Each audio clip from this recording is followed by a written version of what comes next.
Welcome to this short video lesson on forms of biological agents.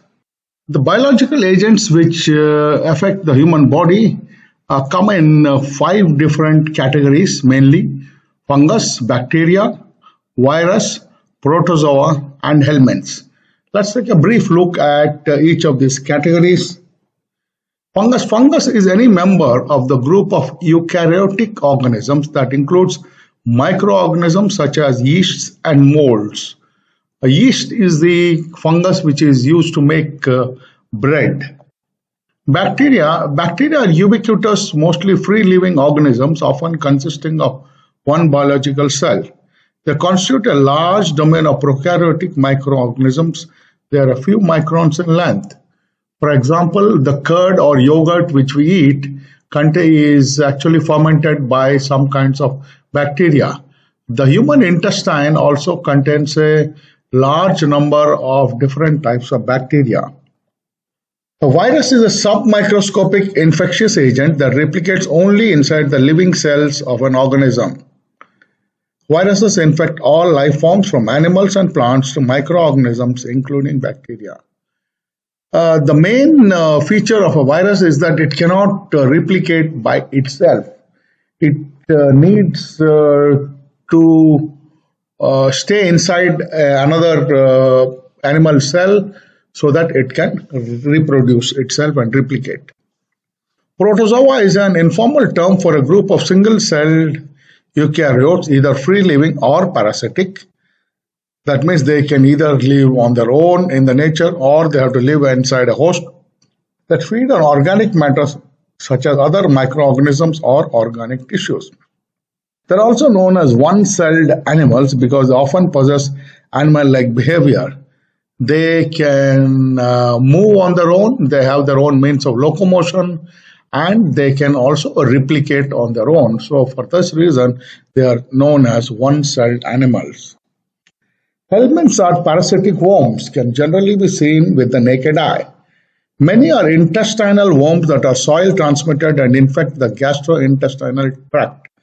Some parasitic worms, such as schistosomes, reside in blood vessels, live in and feed in living hosts, causing weakness and disease in the host. What are the sources? Where do they come from? They come from other human beings, or from animals, or from the environment. These are the three major sources of biological agents. What are the special properties of these biological agents? Rapid mutation. They keep changing. The genetic material of these biological agents keeps changing, and therefore it becomes very difficult to create drugs or medicines against them. They all have a certain incubation period. They take certain time inside the human body before they start showing the health effects. Infectiousness, they have different means of spreading from one human being to other human being, or from animals to human being, or from nature to human being. And the last one is rapid multiplication. They usually multiply very rapidly, and only when they reach a certain number, they start showing symptoms in the human bodies. Examples of biological agents. Let's start with protozoa. Let's look at some particular protozoa, Cryptosporidium. It causes cryptosporidiosis. Who are the employees at risk? People who handle infected cattle, child care workers, swimmers, caregivers of people with cryptosporidium, etc. How does it transmit? It transmits through contaminated food or water, feces of an infected individual or animal. What are the symptoms? The symptoms are diarrhea, cramps in the abdomen, dehydration, weight loss, fatigue, nausea, and vomiting. These are the kind of symptoms. The treatments are available. There are various kinds of medicines available for them, and also there can be electrolyte replacement which is used for them. Malaria caused by Plasmodium falciparum and Plasmodium vivax is another very, very commonly known disease caused by protozoa. It is highly prevalent in tropical and subtropical regions. Employees and laborers working in tropical and subtropical regions. The transmission is via mosquito bites. The mosquitoes bite an infected individual, and then when they bite another healthy individual, they transmit this Plasmodium falciparum or Plasmodium vivax to the other individual. What are the symptoms? Fever, shivering, tiredness, vomiting, headaches. There are various treatments are available, different kinds of medicines like artemisinin, antimalarials, and there are different medicines are available at present. Let's look at bacteria now. Bacteria, Chlamydophila psittaci, it causes a disease known as psittacosis. Employees at risk are poultry workers, bird owners, pet shops, veterinarian. Transmission is mainly through infected parrots and the different species of parrots such as macaws, cockatiels, and small parakeets, and many other types of birds also can spread the Chlamydophila psittaci bacteria. What are the symptoms? The symptoms are like typhoid fever and very high fevers, which can make a person very weak, joint pains, diarrhea, conjunctivitis, nosebleeds. Treatment is available, various kinds of antibiotics like tetracyclines and chloramphenicol, etc. Bacteria, another bacteria is Legionella, which causes legionellosis. Employees at risk are water service providers and lab analysts, etc. Transmission spread by breathing in mist that contains the bacteria. Bacterium can contaminate hot water tanks, hot tubs, and cooling towers of large air conditioners. This is also known informally as Legionnaire's disease. What are the symptoms? Symptoms are cough, shortness of breath, high fever, muscle pains, headaches, nausea. And there's a whole range of antibiotics like azithromycin, doxycycline, etc., which can be used to treat legionellosis. Leptospira, which causes leptospirosis. Employees at risk are farmers, daily laborers, etc. Transmission is through animal urine or by water or soil containing animal urine coming into contact with breaks in the skin, eyes, mouth, or nose. What are the symptoms of leptospirosis? Headaches, muscle pains, fevers, bleeding from the lungs or meningitis, pulmonary hemorrhage syndrome, that is, there is some bleeding in the lungs. Again, there's a wide range of antibiotics, doxycycline, penicillin, or ceftriaxone, which is available for treatment of leptospirosis. Let's look at virus. Hepatitis-B is caused by a kind of virus. Employees at risk are persons handling human blood, regions with high infection rates of hepatitis-B virus, such as Asia, the Pacific Islands, Africa, and Eastern Europe. Transmission is through sharing needles and from mother to child and through unprotected sex. Symptoms are like jaundice, light-colored stools, fever, loss of appetite, nausea, belly pain, etc. There are different kinds of oral antiviral agents available. Vaccine is typically given as 3 or 4 injections over 6 months. Hepatitis C, employees at risk are healthcare workers. Transmission, infection spreads when blood contaminated with the virus enters the bloodstream. Symptoms: bleeding easily, fatigue, poor appetite, jaundice, dark-colored urine, itchy skin, swelling in your legs. Treatment: there are different kinds of drugs available, interferon, peginterferon, or ribavirin, or different kind of antivirals are available. Hepatitis D, the transmission is through unprotected sex, contaminated blood transfusions, hypodermic needles from mother to child during pregnancy, during child delivery, or through breastfeeding from mother to child. Symptoms include jaundice, loss of appetite, vomiting of blood, headaches, fever, and serious weakness. There are no treatments for hepatitis D. Some vaccines are given, but once a person has hepatitis D, there are no known treatments. Virus, lentivirus, which causes human immunodeficiency virus, or also known as AIDS, which is acquired immunodeficiency syndrome. This is a widespread viral disease. The transmission through unprotected sex, contaminated blood transfusions, hypodermic needles from mother to child during pregnancy, during child delivery, and breastfeeding. Symptoms are an influenza-like illness. As the infection progresses, it interferes more with the immune system, increasing the risk of developing common infections such as tuberculosis as well as other opportunistic infections and tumors. So this suppresses the immune system of the human body. That is why it's known as immunodeficiency.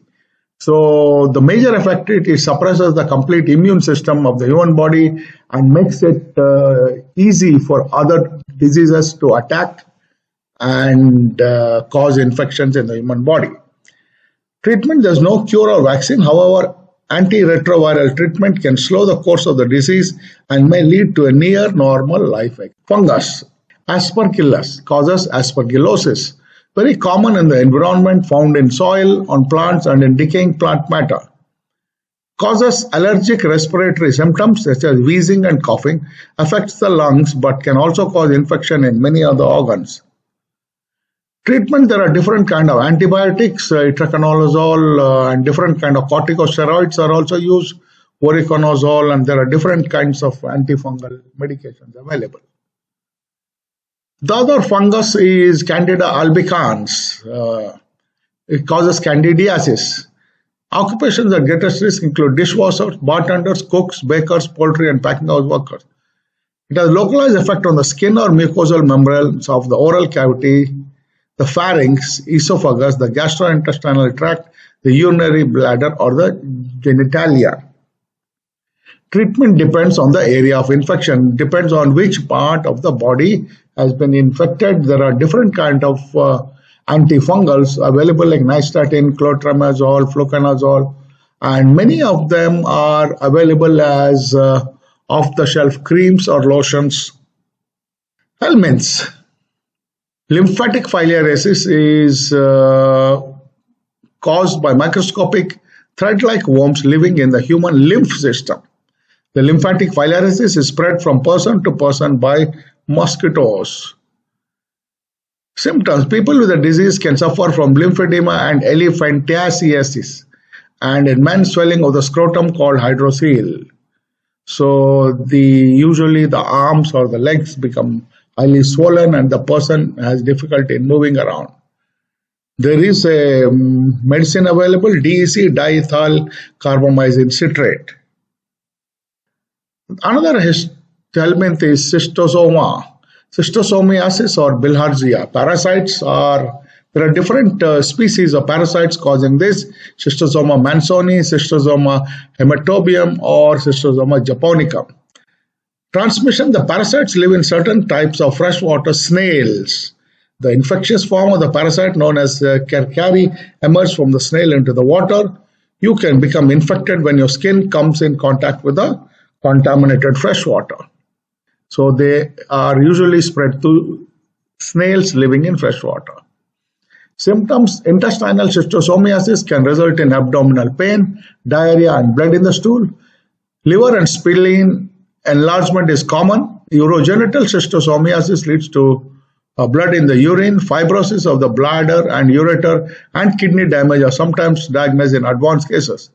Bladder cancer and infertility may happen in advanced cases. There is a drug called praziquantel, PZQ, which is used to treat schistosomiasis. Then there is a large family of soil-transmitted helminths, which have a transmission mechanism. The parasites live in the human intestine. Number 2, eggs are passed in the feces of infected people. If an infected person defecates outside, for example, near bushes in a garden or in a field, or if the feces of an infected person is used as fertilizer, worm eggs are deposited on soil. The disease of the helminth is caused by ingesting those worm eggs. This can happen when hands or fingers that have contaminated dirt on them are put in the mouth, or by eating vegetables or fruits that have not been carefully peeled, washed, or cooked. So there is an external element to the reproductive cycle of many of these helminths. But there exist some helminths which can reproduce inside the human body also. Helminth Ascaris lumbricoides It causes a disease Ascariasis. It is a soil-transmitted helminth. Symptoms often show no symptoms. Symptoms include abdominal discomfort or pain. Heavy infections can block the intestine and slow growth in children. There are different kinds of antihelminthics available like albendazole, mebendazole, ivermectin. Trichuriasis or whipworm infection. It is another soil-transmitted helminth. Symptoms: people infected with whipworm can suffer light or heavy infections. Light infections usually have no symptoms. Heavy infections can cause frequent painful bowel movements that contain a mixture of mucus, water, and blood. Rectal prolapse, when the rectum sags and comes out of the anus, can also occur in rare cases. Children with heavy infections of whipworm can become severely anemic, weak, and may grow more slowly. There are different drugs available: albendazole, mebendazole, and ivermectin. Hookworm. Hookworm infection is another soil-transmitted helminth. Symptoms: most people infected with hookworms have no symptoms. Some have gastrointestinal symptoms. The most serious effects of hookworm infection are blood loss, leading to anemia in addition to protein loss. Again, the usual antihelminths can be used: albendazole, mebendazole, or pyrantel palmoate. We hope you enjoyed this short video lesson on forms of biological agents. Your feedback and comments on this lesson will be deeply appreciated. Thank you.